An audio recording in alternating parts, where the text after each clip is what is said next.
کراچی میں سی T D پر دہشت گردوں کا بڑا وار، ڈی ایس پی علی رضا قاتلانہ حملے میں شہید۔ کریم آباد میں موٹر سائیکل سوار ملزمان نے ڈی ایس پی علی رضا پر فائرنگ کی۔ زخمی ڈی ایس پی کو ہسپتال لے جایا گیا لیکن وہ جانبر نہ ہو سکے۔ پولیس کے مطابق جائے وقوع سے 9mm پستول کی گولیاں کے 11 خول ملے۔ ڈی ایس پی علی رضا چودھری اسلم شہید کے قریبی ساتھی تھے، کئی سال سے سی ٹی ڈی میں تعینات تھے۔ وزیر داخلہ سندھ ضیاء الحسن لنجار نے واقعے کا نوٹس دیا۔ D I G C T D S S P central سے رپورٹ طلب۔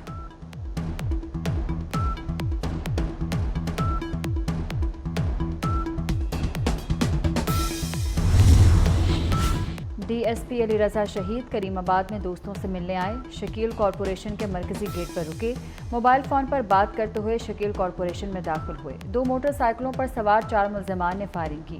ڈی ایس پی علی رضا کی کمر اور ٹانگوں پر گولیاں ماریں۔ علی رضا زمین پر گرے، ملزمان نے سر پر بھی گولی مار دی۔ فائرنگ سے اپارٹمنٹس کا سیکیورٹی گارڈ بھی جاں بحق۔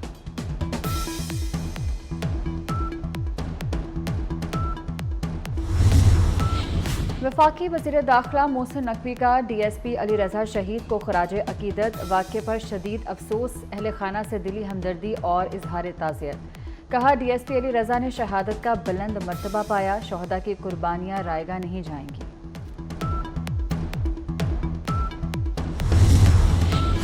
کراچی کے علاقے اسٹیل ٹاؤن میں مبینہ پولیس مقابلے کے دوران خاتون کی ہلاکت کے خلاف احتجاج۔ لواحقین نے 28 گھنٹے بعد احتجاجی دھرنا ختم کر دیا۔ پولیس بہن کے قاتل ہے، ہمیں انصاف نہیں ملا، معاملہ اللہ پر چھوڑتے ہیں، بھائی کا بیان۔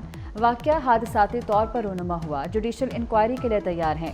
پولیس اہلکاروں نے غلطی کی ہے تو وہ جیل میں جائیں گے۔ D I G asset Ghulam Azhar میسر کا موقف۔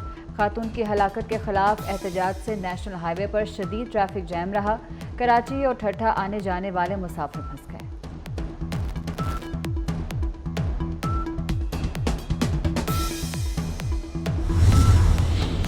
سمندر کنارے بسنے والا کراچی بھی پانی کو ترسنے لگا۔ عزیز آباد، محمدی کالونی اور گلشن شمیم میں 20 روز سے پانی بند۔ علاقہ مکینوں کا پانی بندش کے خلاف شدید احتجاج۔ یاسین آباد سے گلشن اقبال اور عائشہ منزل جانے والی سڑکیں بند، ٹریفک جام۔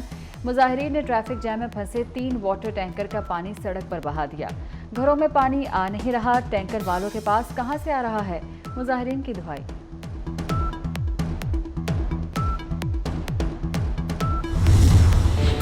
وسط ایشیائی ریاستوں کی پاکستانی بندرگاہوں کے استعمال میں دلچسپی۔ بندرگاہوں میں جدید نظام سے اربوں ڈالرز کا زر مبادلہ حاصل کرنے کا موقع۔ وزیر اعظم شہباز شریف کا کراچی پورٹ ٹرسٹ کا دورہ۔ لیاری ایکسپریس وے کو کارگو ٹریفک کے لیے 24 گھنٹے کھلا رکھنے کی ہدایت کر دی۔ ملیر ایکسپریس وے کو بندرگاہ سے جوڑا جائے، ریلوے سے بھی سامان کی ترسیل کی استعداد بڑھانے کا حکم دیا۔ پاکستان نیشنل شپنگ کارپوریشن کا اپنی لاگت کم کرنے کی ہدایت کی۔ مزید کہا کہ معیشت مستحکم اور ترقی کی جانب گامزن ہے، نجی شعبے کی ترقی، کاروبار میں آسانی اولین ترجیحات ہیں۔ وزیر اعظم شہباز شریف نے ساؤتھ ایشین پاکستان ٹرمینل کا دورہ بھی کیا۔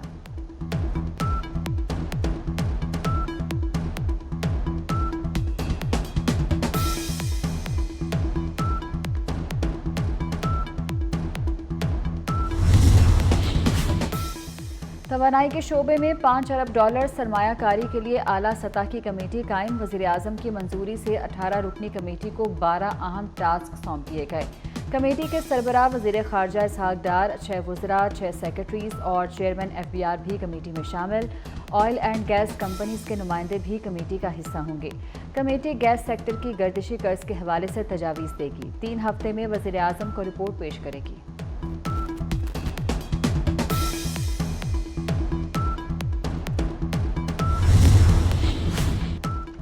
پروٹیکٹڈ صارفین کو اوور بلنگ کرکے نان پروٹیکٹڈ بنانے پر وزیر داخلہ محسن نقوی برہم۔ محسن نقوی کا نوٹس دیتے ہوئے اوور بلنگ کرنے والوں کے خلاف کارروائی کا حکم۔ تمام ڈائریکٹرز کو احکامات جاری کر دیے۔ کہا کہ 200 یونٹ استعمال کرنے والے صارفین سے ہونے والی ناانصافی کا ازالہ کیا جائے۔ پروٹیکٹڈ صارفین کو جان بوجھ کر نان پروٹیکٹڈ کیٹیگری میں شامل کرنا مجرمانہ فعل ہے، اس کی اجازت نہیں دی جا سکتی۔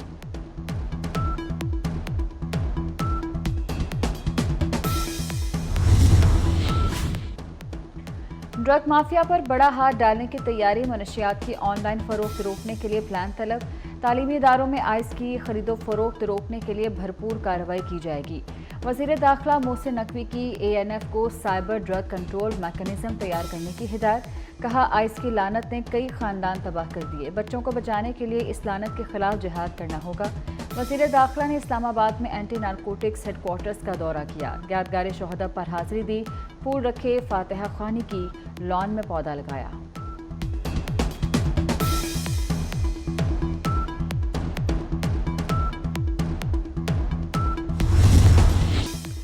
مہنگی بجلی، بھاری بھرکم بل، عوام کی چیخیں نکل گئیں۔ حافظ نعیم الرحمان نے کہا کہ لوگ بل بھرنے کے لیے قیمتی اشیاء بیچنے پر مجبور ہو چکے، عوام پھٹ پڑے تو ایئرپورٹ تک جانے کا راستہ نہیں ملے گا۔ حکومت IMF کے کہنے پر بجلی بم گرا رہی ہے۔ جن مشکل حالات میں حکومت ملی وہ چیلنج سے کم نہیں تھے، دن رات کی محنت سے حالات درست سمت میں گامزن ہوئے۔ مشکل وقت ضرور ہے لیکن ہم گھبرانے والے نہیں۔ وفاقی وزیر برائے فوڈ سیکیورٹی رانا تنویر کا مریدکے میں پہلے Rana Tanveer Sarmad Tanveer talent award show اور سٹی پریس کلب کے عہدیداروں کی تقریب حلف برداری سے خطاب۔ نمایاں کارکردگی دکھانے والوں میں رانا سرمد تیمور شہید گولڈ میڈل اور ایوارڈ تقسیم کیے گئے۔ حکومت کا 2000 سے زائد بھکاریوں کے پاسپورٹ بلاک کرنے کا فیصلہ۔ غیر ممالک میں بھیک مانگنے والے پاکستانی شہریوں کے پاسپورٹ 7 سال کے لیے بلاک ہوں گے۔ بھکاریوں کو بیرون ممالک بھجوانے والے ایجنٹس کے پاسپورٹ بھی بلاک کرنے کا فیصلہ کر لیا گیا۔ DG امیگریشن اینڈ پاسپورٹ نے وزارت خارجہ سے بھکاریوں کی تفصیل مانگ لی۔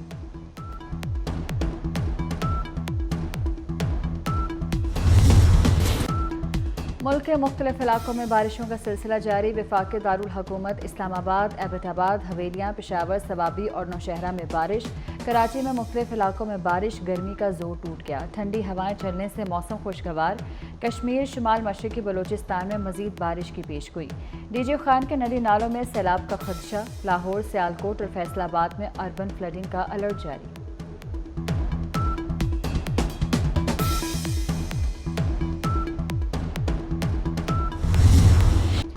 بارشیں ہوتے ہی دریاؤں میں سطح بلند ہونے لگی۔ دریائے چناب میں قادر آباد اور خانکی بیراج کے مقام پر نچلے درجے کا سیلاب۔ PDMA نے فلڈ وارننگ جاری کر دی۔ بلوچستان کے ضلع ہرنائی کے پہاڑی سلسلے میں بارش سے ندی نالوں میں طغیانی۔ ہرنائی سبی ریلوے سیکشن پر ٹرینز کی آمد معطل۔ مانسہرہ میں بارش سے ندی نالے بھی بھر گئے۔ ضلع انتظامیہ کی شہریوں کو ندی نالوں سے دور رہنے کی ہدایت۔ دریائے ناڑی میں 46,000 کیوسک ریلا۔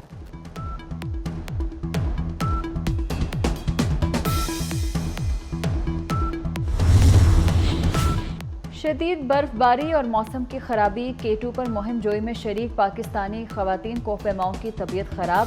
معروف خاتون کوہ پیما سمینہ بیگ اور آمنہ شگری بیمار پڑ گئیں۔ ڈپٹی کمشنر کے مطابق مہم جوئی منسوخ کر دی گئی۔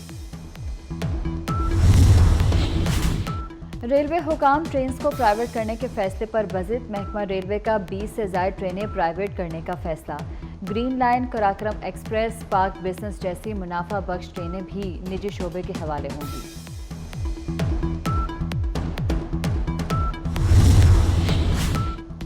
پیرس ڈائمنڈ لیگ ایتھلیٹکس میں جیولن تھرو مقابلے۔ قومی ایتھلیٹ ارشد ندیم کی چوتھی پوزیشن۔ ارشد ندیم نے پہلی تھرو 74.11، دوسری 80.28 میٹر پر کی۔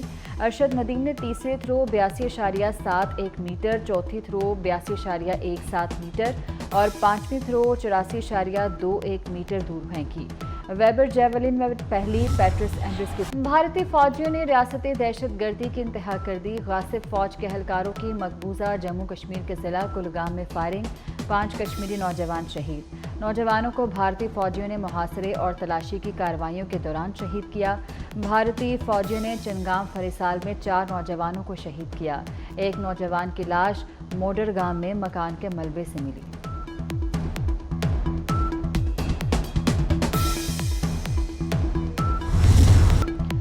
غزہ میں اسرائیل کی وحشیانہ کارروائیاں۔ حماس اور اسرائیل میں جاری جنگ 9ویں مہینے میں داخل ہو گئی۔ اسرائیلی فوج کے تازہ حملے میں 29 فلسطینی شہید ہو گئے۔ نصیرات پناہ گزین کیمپ پر اسرائیلی حملے میں فلسطینی صحافی امجد، ان کی اہلیہ اور ایک بچہ شہید ہوئے۔ اسرائیلی فوج نے گزشتہ 24 گھنٹے میں المغازی، خان یونس، شجاعیہ اور رفح شہر پر حملے کیے۔ گزشتہ 2 روز میں اسرائیلی حملوں میں 87 فلسطینی شہید ہو چکے۔